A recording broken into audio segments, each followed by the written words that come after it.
টঙ্গীতে গাজীপুর ২ আসনের ধানের শীষে প্রার্থী এম মঞ্জুরুল করিম রনির নির্বাচনী সমাবেশ অনুষ্ঠিত হয়েছে। এতে কেন্দ্রীয় ও মহানগর বিএনপি ও শরিক দলের নেতৃবৃন্দ বক্তব্য রাখেন।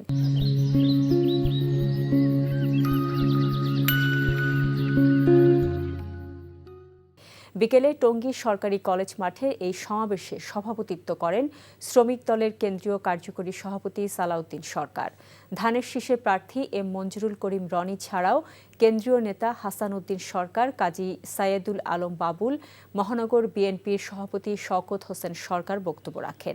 তারা বলেন, এই আসনে ধানের শীষের পক্ষে ৯১-এর মতো জোয়ার উঠেছে। প্রার্থী এম মঞ্জুরুল করিম রনি বলেন, বিপুল ভোটে বিজয়ী হয়ে এই আসনটি তারেক রহমানকে উপহার দিবেন। এদিকে ইসলামী আন্দোলন বাংলাদেশের আমির মুফতি সৈয়দ মোহাম্মদ রেজাউল করিম বলেছেন, একটি দল এককভাবে ক্ষমতায় যাওয়ার রঙিন স্বপ্ন দেখছে। তারা ইসলামের লেবেল লাগিয়ে ধোঁকা দিয়েছে বলেও মন্তব্য করেন তিনি। বিকেলে ফতুল্লার ফজলপুরে হরিহরপাড়া স্কুল মাঠে নারায়ণগঞ্জ ৪ আসনে হাতপাখা প্রতীকের প্রার্থী মুফতি ইসমাইল সিরাজির নির্বাচনী জনসভায় রেজাউল করিম এসব কথা বলেন।